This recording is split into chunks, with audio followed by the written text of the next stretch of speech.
Bien,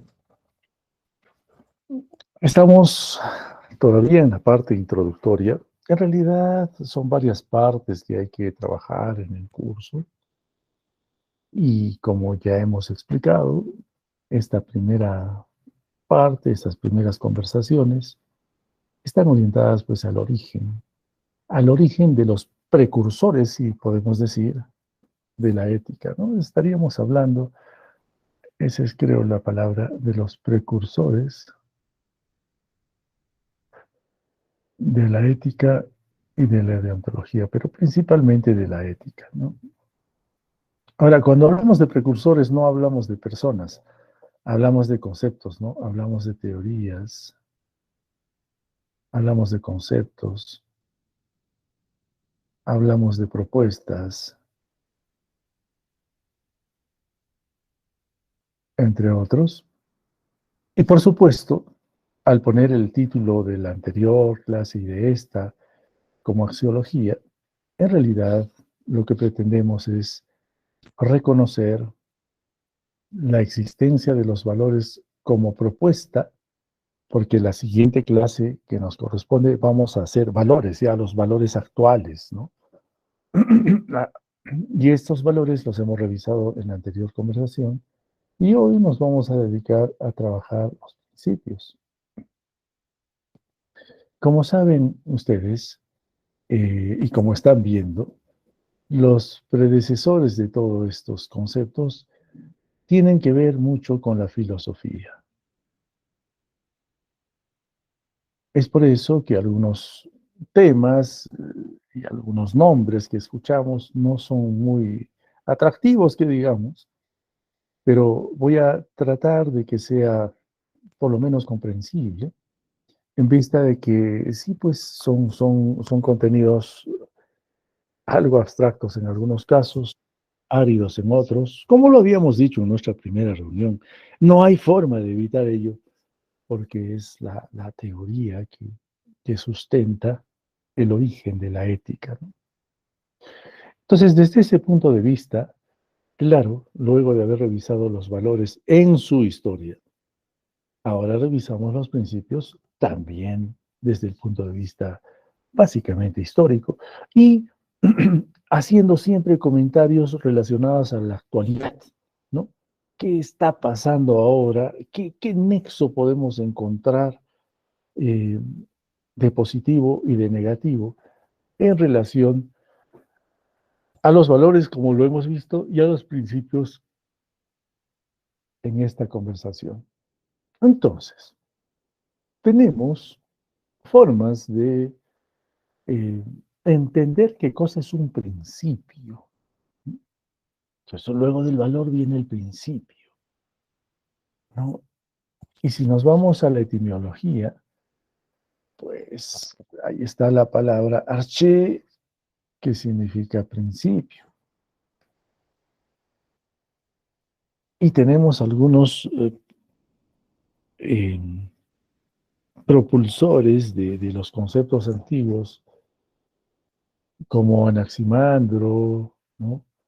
Que básicamente unían los conceptos de principio con una realidad determinada para que sea vigente, ¿no?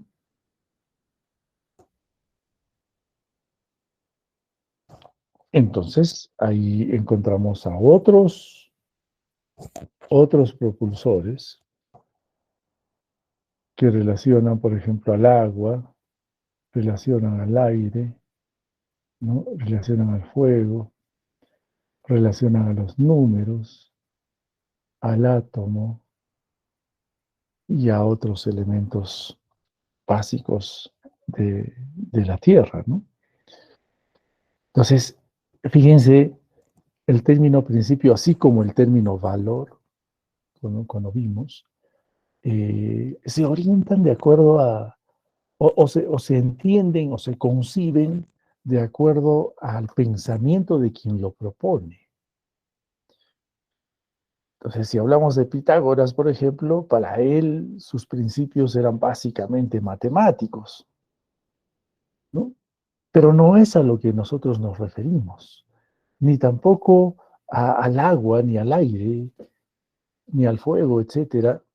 Nosotros nos referimos más a la orientación del comportamiento del ser humano, ¿no? De la reacción del ser humano.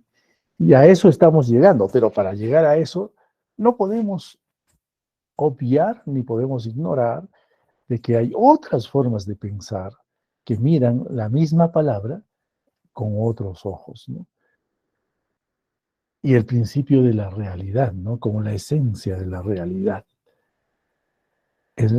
Entonces, aquí nuevamente entramos en aspectos filosóficos, la existencia y toda la discusión que ello conllevaría, ¿no? La existencia, el ser, que habíamos visto su relación con el valor. Bueno, entonces, sin ánimo de confundir, porque la idea no es confundir, simplemente es revisar de que también hay esas maneras de mirar estos conceptos. Luego, o sea, luego de la anterior y de esta clase, vamos a ver, compartir una clase ya real, me refiero a lo actual, ¿no? O sea, actualmente, ¿qué vemos como valor y qué necesitamos como valor o principio para nuestra vida cotidiana? Ahí vamos a mostrar ello, que me imagino que va a ser más atractivo, pero para ello, previamente estamos revisando qué cosas se plantearon anteriormente.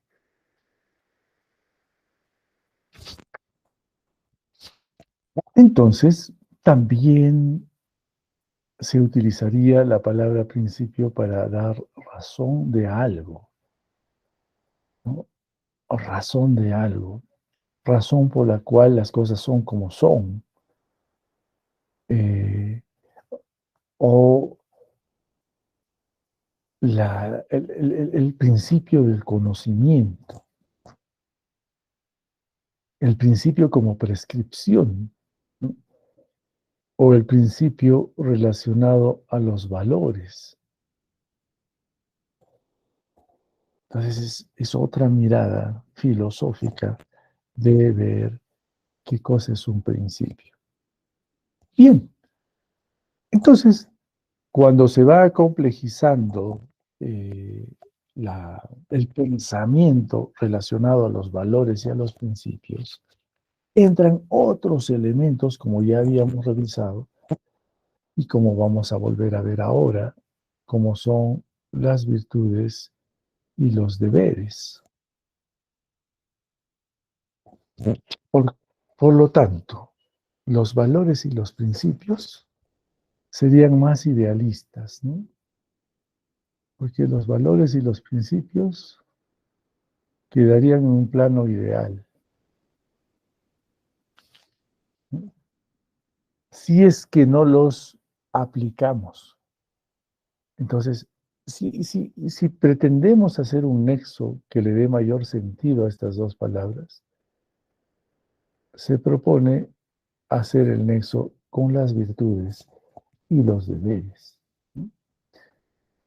Concibiendo que la virtud es bueno, etimológicamente, es el logro de la excelencia.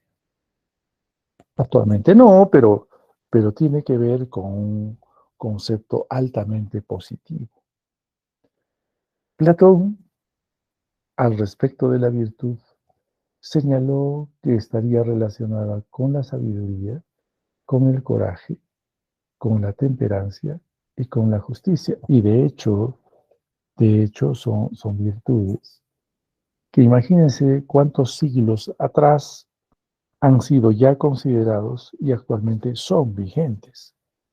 El detalle es que nosotros debemos hacer el tamizaje que es útil para nosotros en nuestra vida cotidiana y en nuestra vida médica futura. Eso, ¿qué de esto yo voy a utilizar? ¿Qué de esto es útil para mí? ¿Qué de esto va a hacer que yo haga mejor mi trabajo? ¿No? Entonces, a eso estamos orientándonos. Aristóteles, por su parte, ¿no?, habla de la virtud como un hábito adquirido, aceptado, ¿no?, voluntariamente. Entonces, estaría relacionado con un grado cognitivo y con un grado ejecutivo. La voluntad es, se refleja por el hacer, ¿no? Bueno, de igual manera, estamos hablando de siglos pasados, entendiendo que un acto voluntario estaría orientado a propósito, estaría orientado con una finalidad, con un objetivo para lograr algo. El acto voluntario implica llegar a lograr algo. El acto voluntario significa discutirlo, significa eh, el merecimiento de una explicación. Si yo voluntariamente voy a hacer algo, necesito una razón para hacerlo, una explicación para sustentar el acto voluntario que yo voy a realizar. Y justamente por eso necesita ser reflexivo, ¿no?, y necesita constancia para poder lograrlo. Entonces, es todo un contexto, jóvenes, ¿no? No basta decir, ya, a ver, voluntarios. Detrás de esa palabra hay todo un contexto. Y este curso está hecho pues para eso, ¿no? Para analizar, para revisar, para ver cuáles son esos contenidos que están por detrás, que finalmente a nosotros nos hacen tomar una decisión. Podríamos revisar algunas clases de virtudes que, por un lado, serían virtudes relacionadas con la ética o con la moral, como veremos en su momento. O sea, la ética engloba a todas ellas, porque ya es una especie de procesamiento de sus antecesores, ¿no? Las virtudes afinadas, las virtudes seleccionadas, las virtudes discriminadas según el interés de la persona o de la profesión. Entonces allí hablamos de elementos que salen de la razón. O sea, la fortaleza, la templanza, el pudor, por ejemplo, son actitudes, son sensaciones, son sentimientos que se traducen en una actitud, pero no necesariamente razonada, ¿no? Si uno se avergüenza de alguna circunstancia, no es un avergonzamiento razonado ese momento, es una respuesta natural. Pero para tener esa respuesta natural hay un previo interno de formación, de concepción, ¿no? Si no hay ese previo interno, pues no me avergüenzo, por ejemplo, porque no encuentro la razón de hacerlo. Esos elementos forman parte, pues, de los precursores de la ética, ¿no? O el tema relacional interhumano, ¿no? Todos nosotros estamos insertados en un grupo de personas y este grupo de personas o estos grupos de personas finalmente conforman la sociedad, ¿no?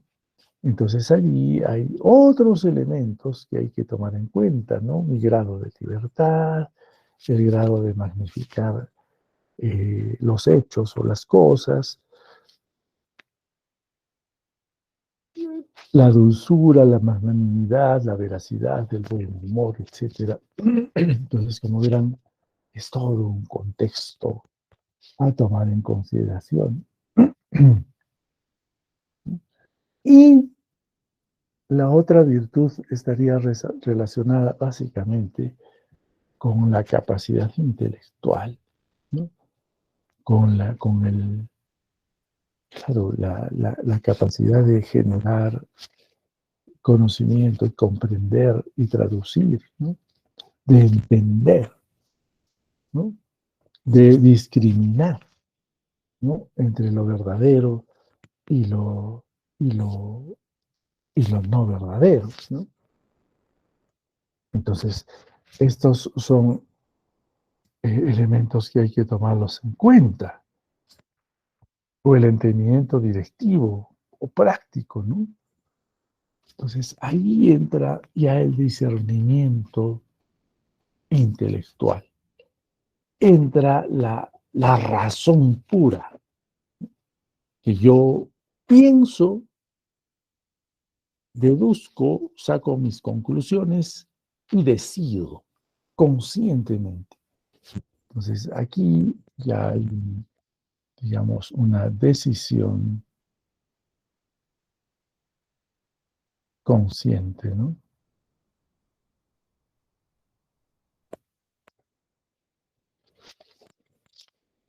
Bien, entonces, aquí lo que vamos a hacer es un poco fijarnos en algunas virtudes eh, clasificadas, como verán, desde estos puntos de vista, ¿no? Por ejemplo, el temor al peligro, el placer, la parte financiera, la autoestima, etcétera, etcétera, ¿no? O algunas virtudes de deficiencia, ¿no? La cobardía, la insensibilidad, la mezquindad, la falta de espíritu, etcétera. O algunas virtudes de magnificencia, ¿no? Ser mucho más valiente de lo que uno debe ser generoso, eh, correcta ambición, el autorrespeto, el autorrespeto y la autoestima, eh, etcétera, ¿no? O elementos que podrían llegar a ser nocivos por un exceso eh, vicioso, un exceso, digamos, incontrolado, como la temeridad, o sea, ser temerario, ser extravagante, ser vanidoso, ser vulgar, etcétera, cuando se excede en su manifestación, pues llega a ser nocivo para uno mismo. Entonces, como verán, desde el punto de vista filosófico, el análisis va más allá del que nosotros haríamos cotidianamente o del análisis que nosotros haríamos desde el punto de vista médico. Entonces, todos estos elementos que ven ahí en la pantalla forman parte de el análisis de las virtudes de un ser humano. Sin embargo, no todo esto es útil para nosotros ni en la vida cotidiana, ni en la vida médica. Y eso es lo que vamos a revisar en la siguiente reunión, ¿no? Bien, entonces, la virtud, o sea, las virtudes, también han sido criticadas porque esa es la filosofía. La filosofía es la búsqueda de la verdad, ¿no? Entonces, la filosofía, como lo habíamos mencionado, búsqueda de la verdad. Entonces, aquí viene la gran pregunta. ¿Y cuál es la verdad? ¿Cuál es la verdad? Y entramos no en un círculo vicioso, pero sí en una contraposición de opiniones de los N filósofos que han habido y que hay, y de los algunos que estamos revisando, que considero que son los más resaltantes para el tema de nuestro curso. En este caso, por ejemplo, si hablamos de Kant, él habla de los principios morales y las virtudes mal aplicadas, ¿no? Entonces, si yo aplico mal, entonces ahí viene la crítica, ¿no? Por ejemplo, el ejemplo que pone acá, ¿no? La frialdad de un villano lo hace no solamente más peligroso, sino también más abominable, ¿no? Entonces, se dan cuenta cuando se resalta en la actitud del ser humano determinada virtud o determinado principio, hace que esa persona sea vista de una manera resaltante en función a la virtud que él mismo eh, utiliza con más frecuencia, ¿no? Dicho en palabras muy simples, cuando decimos, oye, esta persona es buena gente, ¿no? Ese es bueno. O decimos, no, esta persona es mala, oye, no, es medio maloso.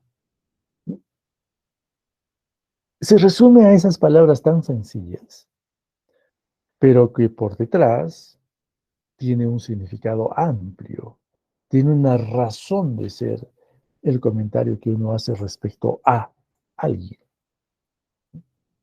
Ahora, ahí nuevamente entramos en el aspecto crítico y ustedes dirían, pero no, no todos son totalmente buenos ni todos son totalmente malos.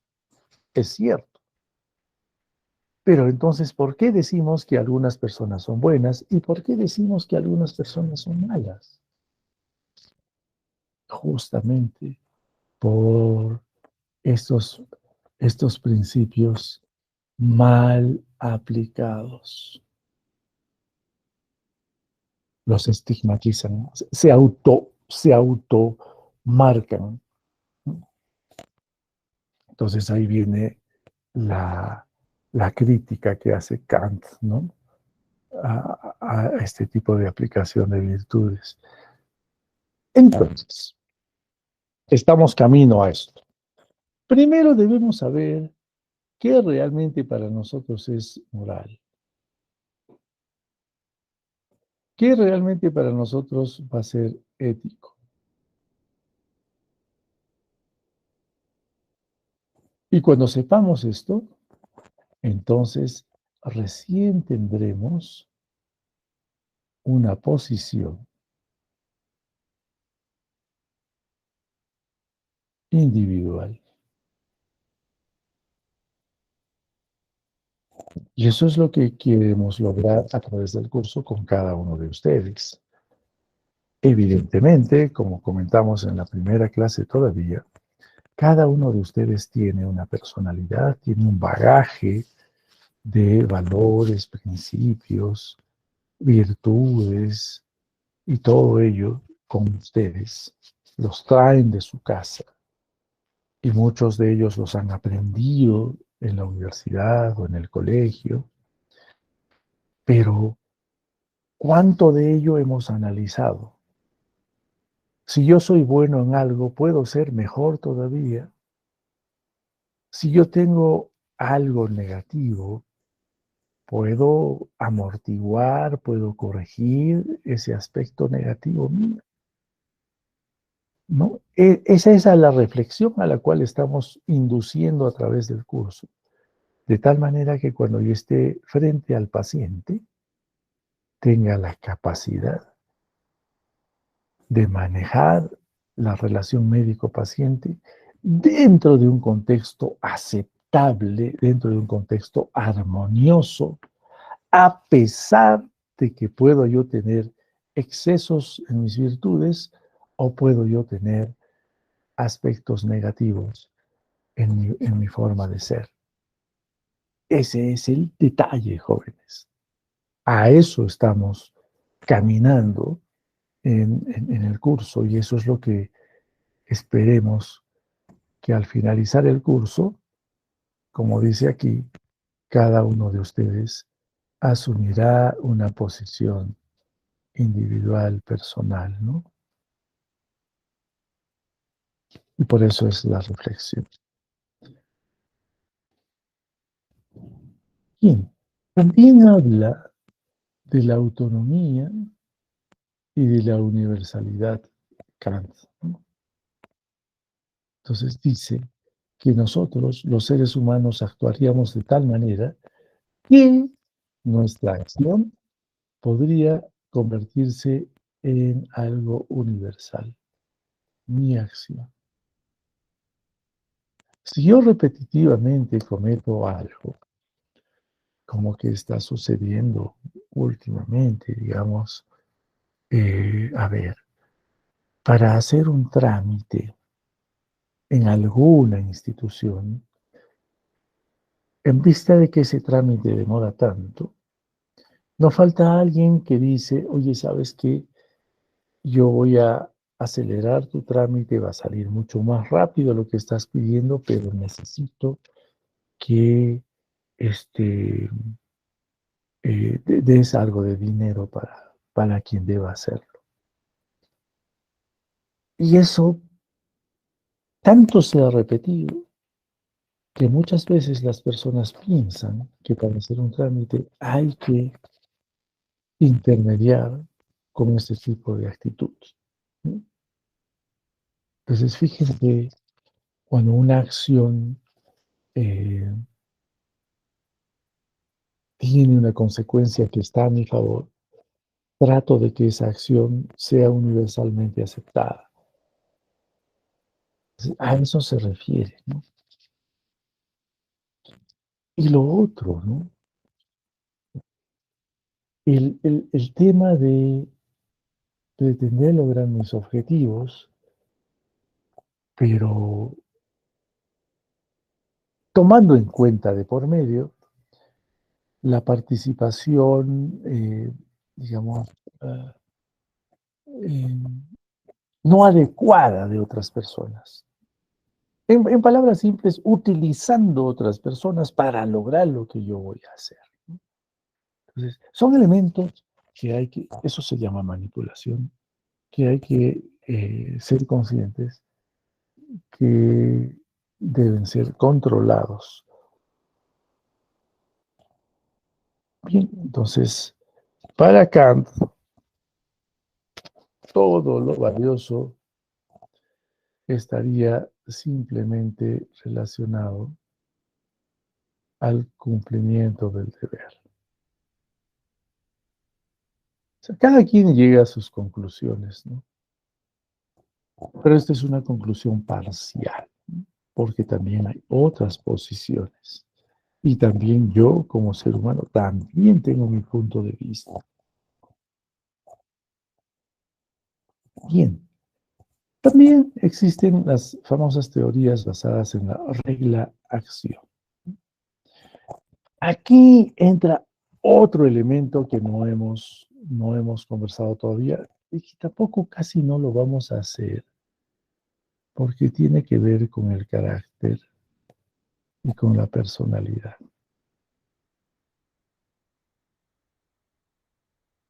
de cada individuo, ¿no? Ahí ya salimos de la filosofía, entramos a aspectos psicológicos que no necesariamente vamos a revisar en el curso, pero que sí influyen. Por eso dice aquí, podrían ayudar o podrían perjudicar,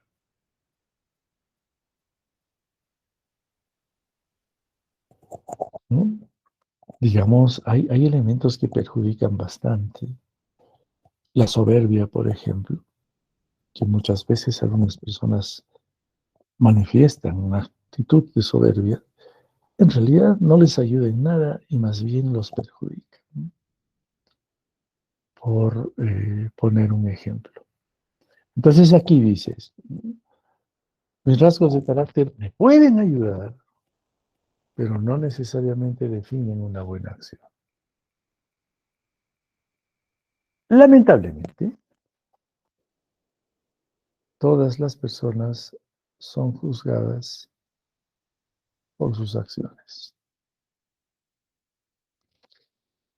no necesariamente porque sean buenas personas. Y ahí pues fácilmente uno puede, digamos, engañar, ¿no? Bien, ahí hay una serie de elementos adicionales de las reglas basadas, las teorías basadas en reglas, ¿no? Desde deberes intuicionales, cumplimiento de promesas, decir la verdad, o los deberes de fidelidad, los deberes de reparación, los deberes de gratitud, los deberes de justicia, de beneficencia, de automejoramiento, de no daño, ¿no? Etcétera. Hay estos elementos que ya están escritos y están estudiados. Entonces, ¿qué de esto yo voy a utilizar? ¿No? Eh, Cumplir una promesa, por ejemplo, ¿no? Esto tiene, si ustedes, cuando veamos la moral,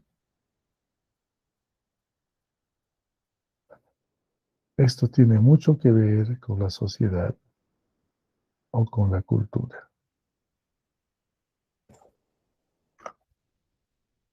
En otras culturas, el hecho de decir, por ejemplo, te llamo mañana, es que realmente espero que mañana me vas a llamar y espero tu llamada.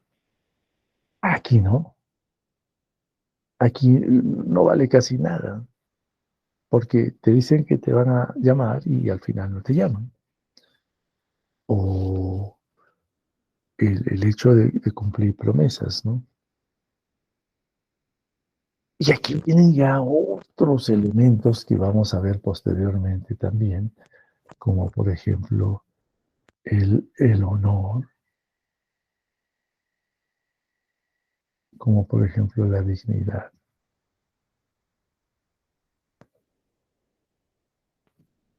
Por ejemplo, nos interesa ser honorables.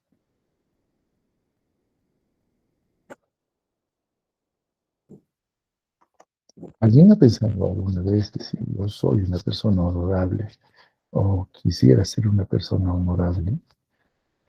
¿Qué valor tiene esto para cada persona? ¿No?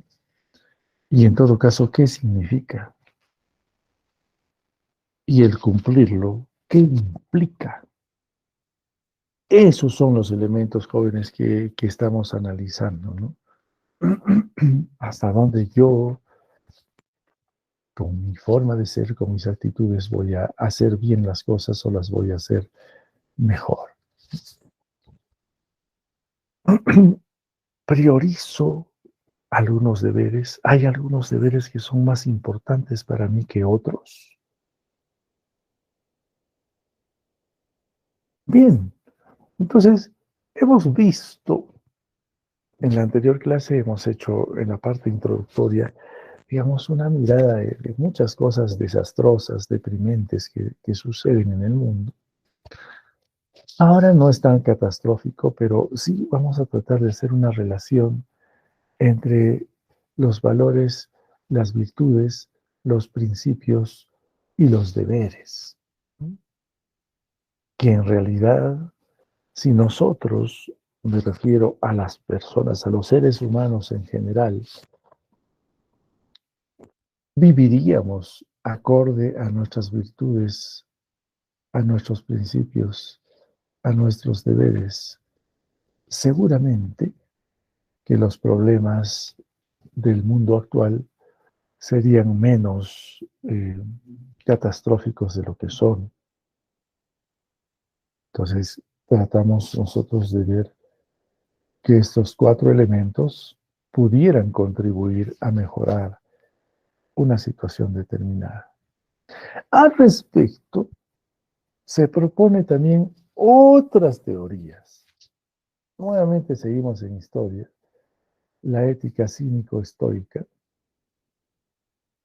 se proponen estos elementos para tomarlos en cuenta en el abordaje de la problemática. Por ejemplo, Antístenes dice o dijo que la virtud, nuestras virtudes, no solamente es el bien más alto, sino que es el único bien que tenemos. Bueno, es que son elementos que tú puedes aprender, que en realidad nadie te lo da, pero que si queda en ti o lo tienes innatamente, pues jamás nadie te quitará. ¿Mm?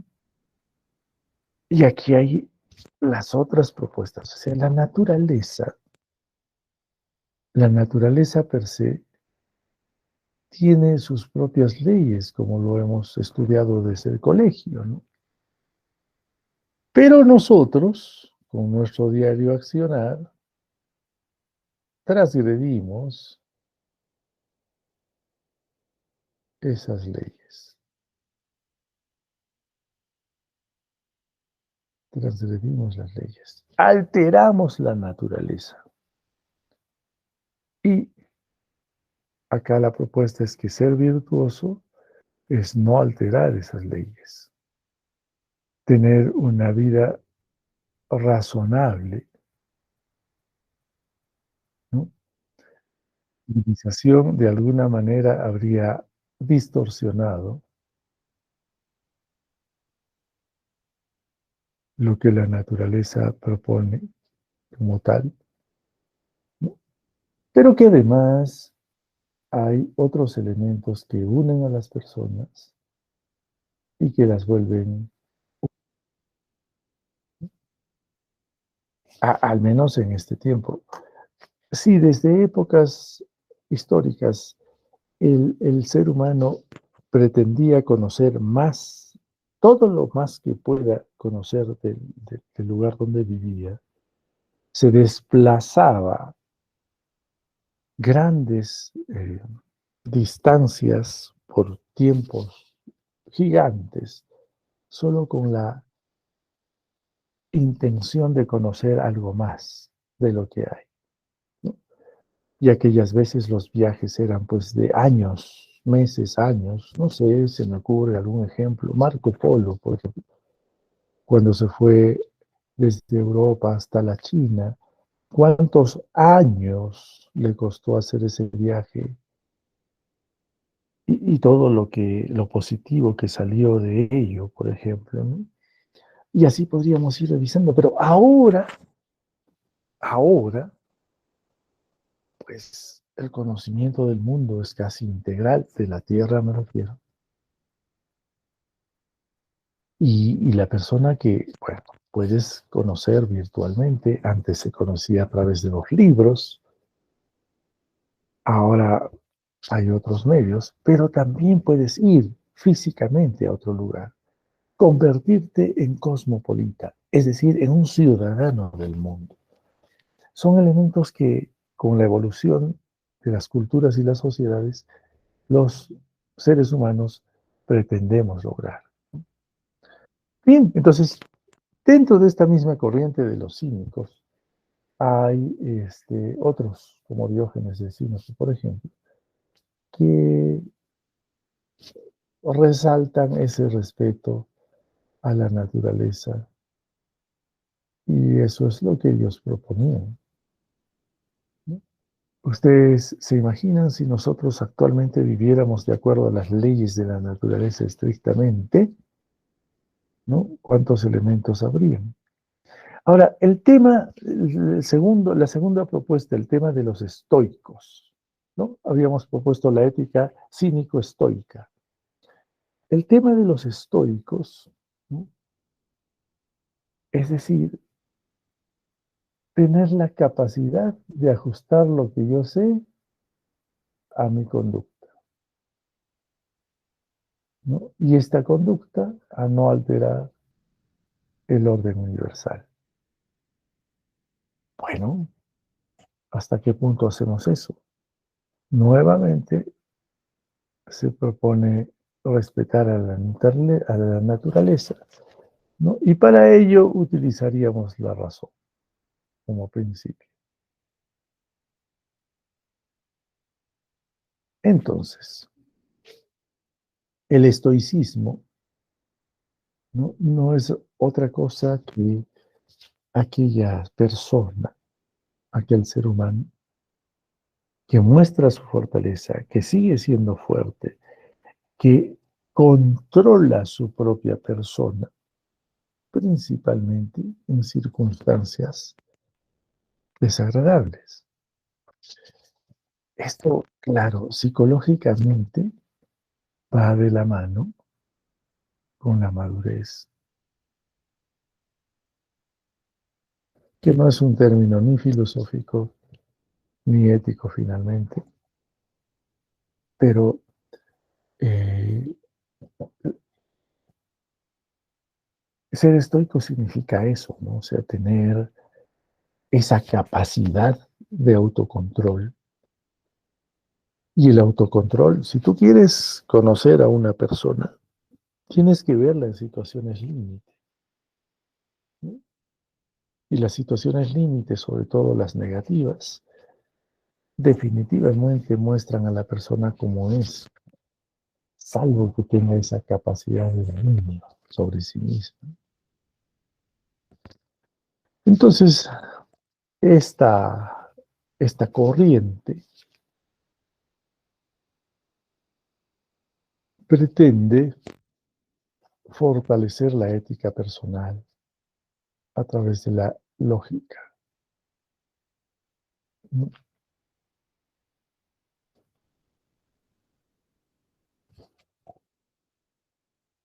Para la antigüedad, un filósofo hacía la actividad médica con compasión y asumía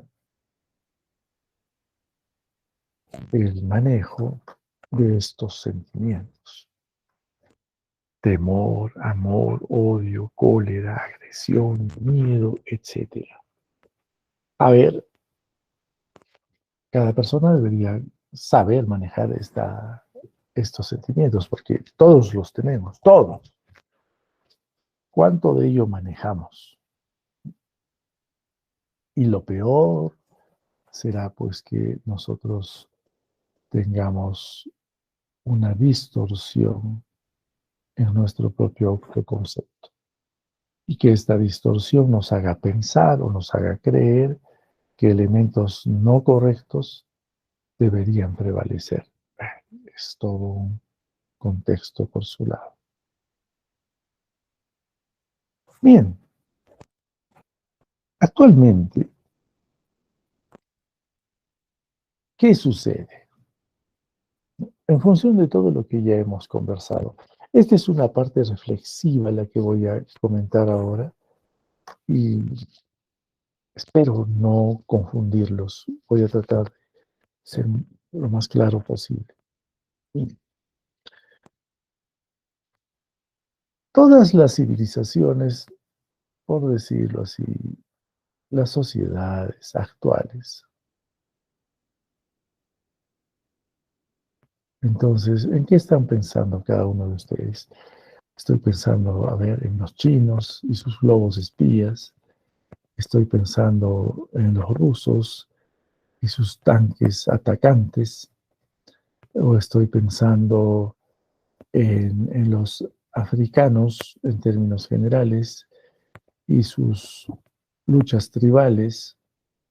O estoy pensando en los turcos y su sufrimiento por superar la última desgracia natural, o pensando en Latinoamérica en general, o en, etcétera.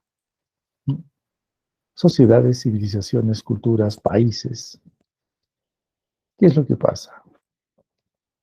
Hay competencia, ahí la va a haber. Hay interacción, ahí la va a haber. Hay coexistencia, hay, ¿no? Pero confrontan, se enfrentan a la necesidad de admitir los derechos de la naturaleza o destruirse. Si no veo yo, pongamos el término de ecología, si no me voy a preocupar por ello, entonces va a haber resultados negativos. No, no con esta primera frase no digo que no haya interacciones ni nada de ello, sino que con lo que hemos revisado hasta ahora, la propuesta es, o sea, de todo lo que hemos revisado, si se aplicaran esos elementos, ¿podría de repente mejorar la situación? O, fíjense, un principio de tolerancia, ser tolerante, ser moderado, ser compasivo, por poner ejemplos, deberían reemplazar a lo que actualmente es la ciencia y su imposición, el progreso sin límite o la explotación en general se debería reemplazar. Por ejemplo, entonces, no todo está bien. Hay cosas que hay que mejorar. En la anterior conversación ya hemos visto, como dijimos, elementos catastróficos. Bien, eso está pasando ahora. Frente a ello, siguen habiendo propuestas, estamos revisando, aquí hay unas 2 láminas más de Max Weber, que plantea algunos elementos para mejorar el mundo, pero que al mismo tiempo es pesimista, ¿no? No le encuentra, digamos, mucho sentido, pero sí hay aportes, por eso, y su aporte es la relevancia del valor. Él dice, si nosotros utilizáramos los valores, posiblemente estaríamos mejor. Porque según él, no, en el mundo hay un flujo sin significado. Bueno, es algo pesimista, no es correcto. Pero si fuéramos personas que aplicamos los valores, podríamos estar mejor, es lo que dice, ¿no? Valores, por ejemplo, como el juicio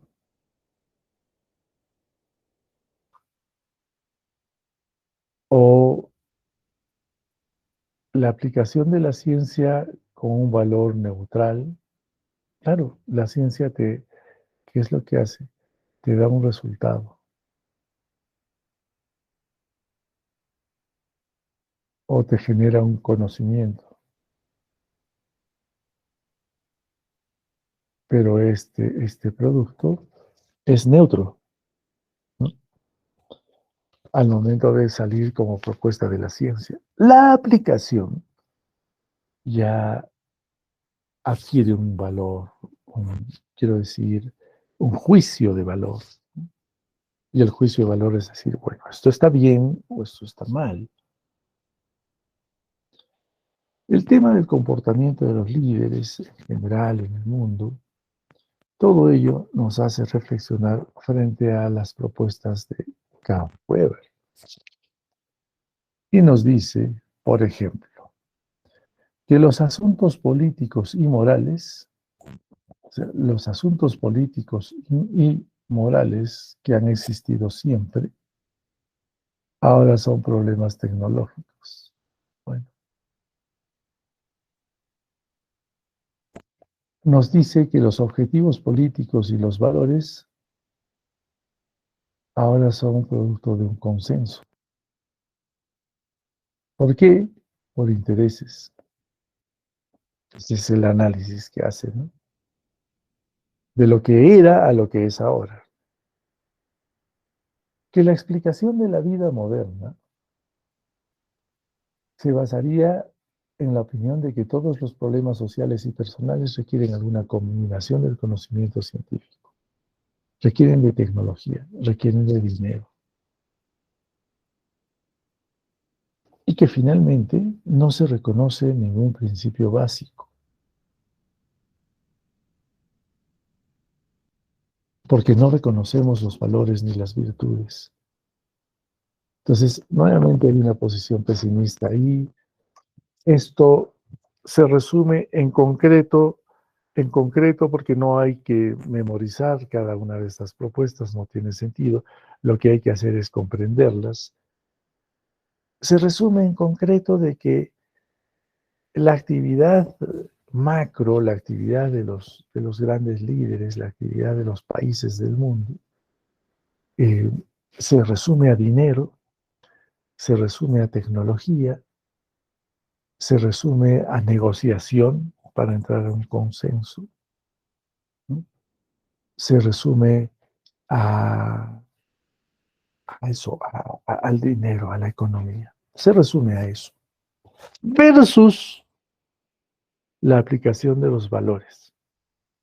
Eso es lo que quiere decir. Entonces, no es necesario memorizar nada de esto, sino comprender. Entonces, estas conclusiones que acabo de mencionar, de que en lugar de usar los valores y prevalecer los valores y el respeto a la naturaleza y todo lo que se ha propuesto por los filósofos antes revisados, ahora se prevalece eso, negociar, comprar, vender, eh, usar la tecnología. Y eso es lo que está pasando, ¿no? Y eso genera conflictos. O sea, fíjense nada más que hace unos cuantos días, estos famosos globos que han sobrevolado Estados Unidos, Canadá, y no se tiene la precisión de qué exactamente eran, porque por un lado los norteamericanos dicen que eran espías y los chinos dicen que no. Bueno, entonces, esto es un cotidiano vivir, pero ¿qué posición adoptar? Ese es el punto, ¿no?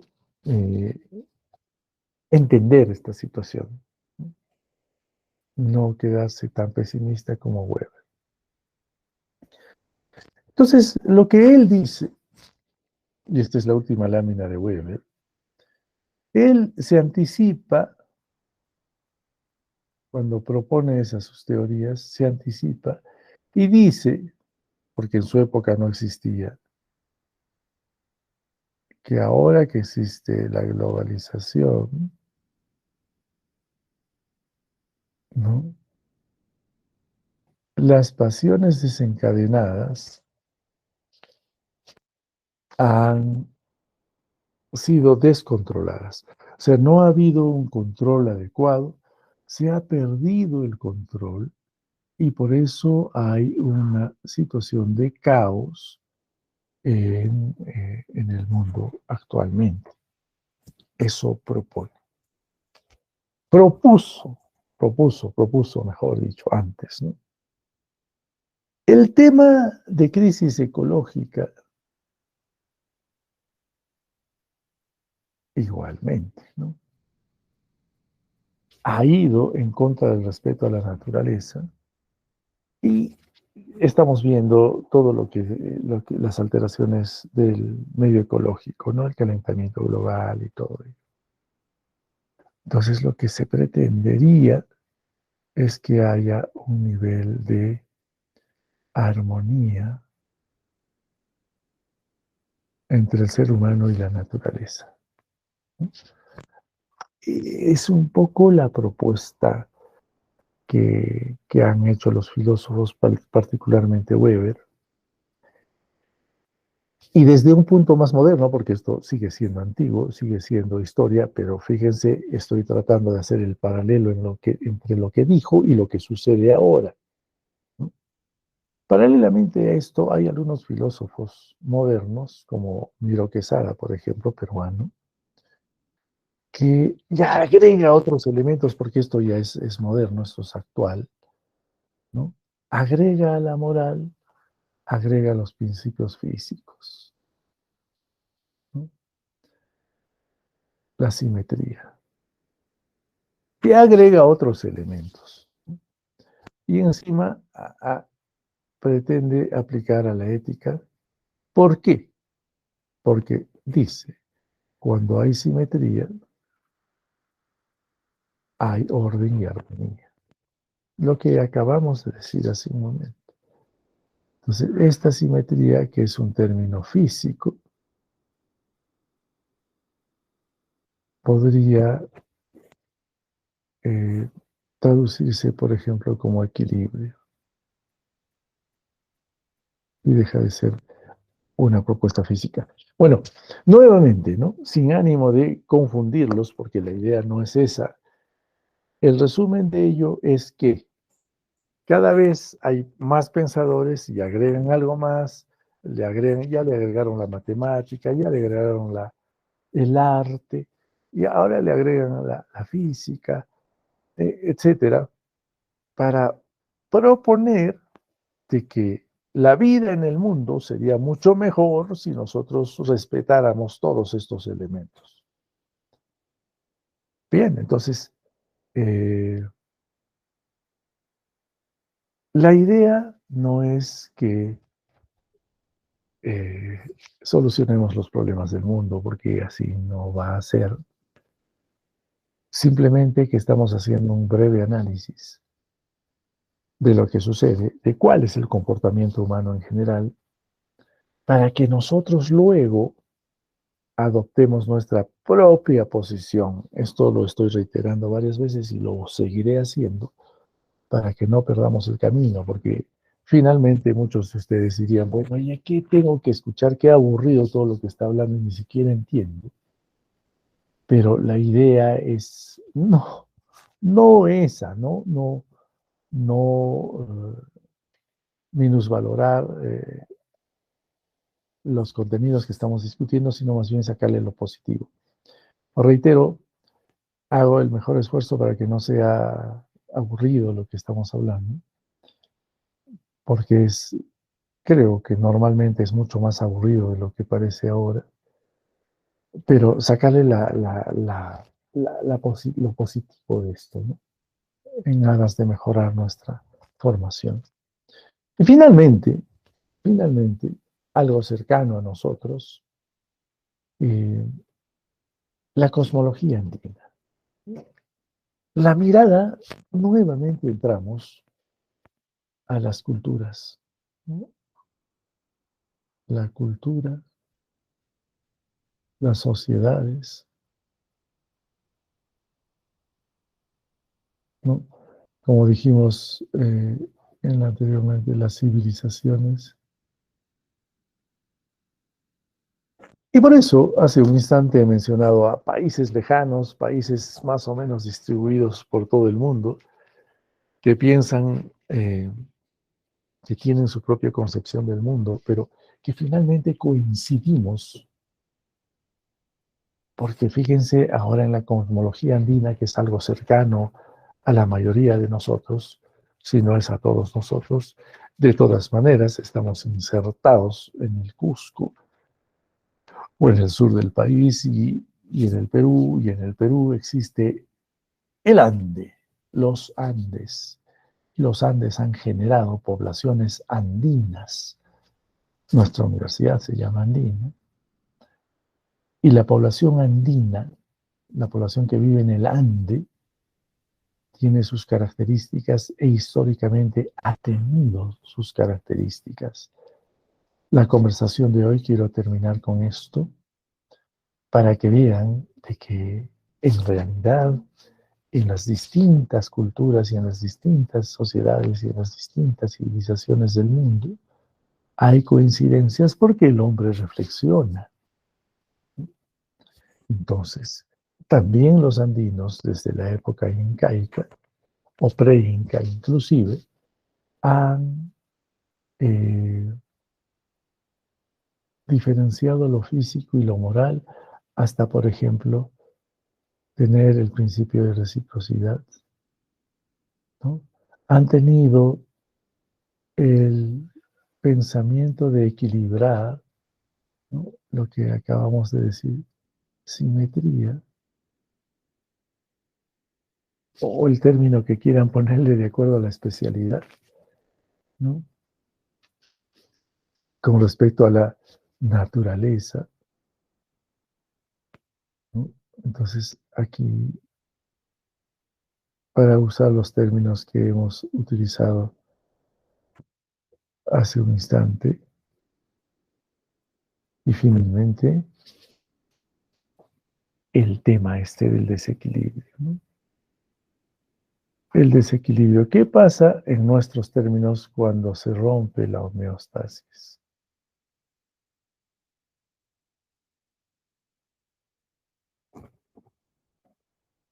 Hay enfermedad.